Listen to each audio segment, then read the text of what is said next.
Hai, Ibu dan Bapak semua dimanapun berada. Saya Profesor Budi Weko.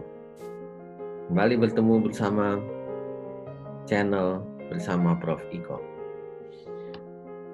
Pada kesempatan kali ini, buat Ibu dan Bapak yang kepo tentang bayi tabung, kita akan berdiskusi dan sharing apa yang ingin Anda ketahui tentang bayi tabung.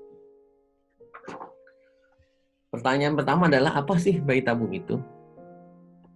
Kalau melihat per definisi, bayi tabung adalah sebuah teknologi dalam kesehatan reproduksi yang bertujuan untuk mempertemukan sel telur dan sperma di luar tubuh manusia.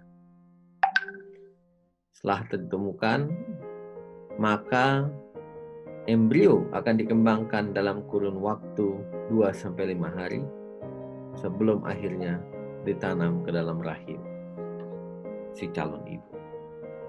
Bagaimana sejarah bayi tabung di dunia?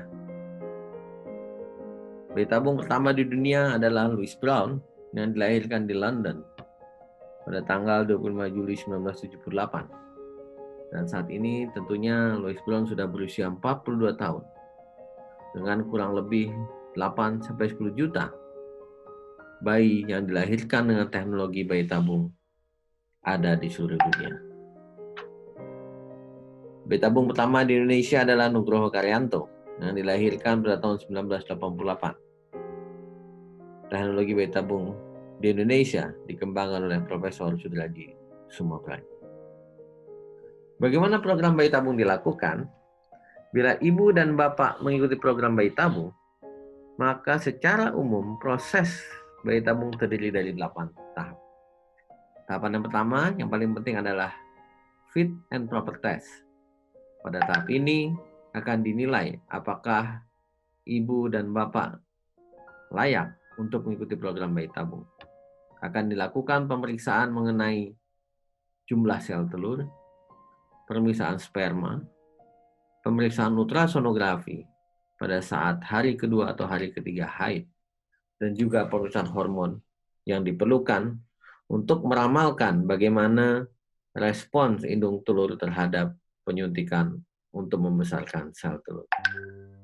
Proses yang kedua adalah setelah melalui fit and proper test, penyuntikan obat untuk membesarkan sel telur merupakan bagian yang sangat penting dari bayi tabung.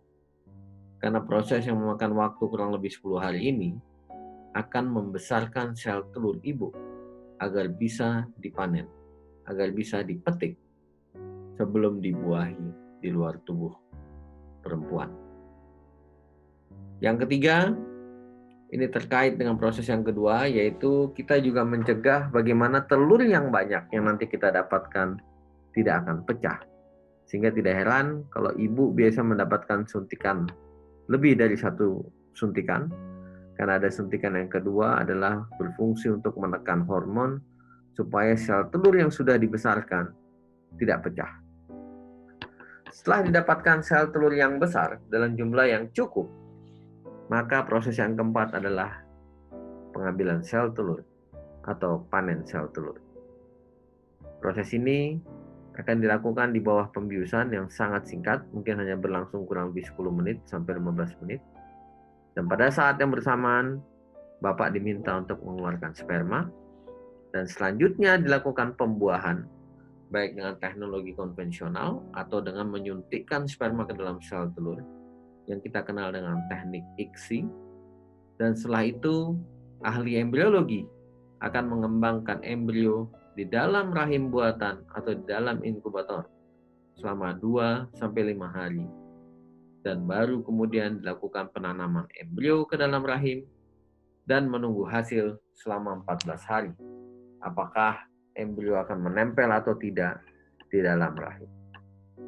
Kapan satu pasangan harus ikut bayi tabung? Pertanyaan ini sangat menarik dan akan kita diskusikan pada sesi bersama Prof. Iko selanjutnya. Terima kasih dan sampai jumpa.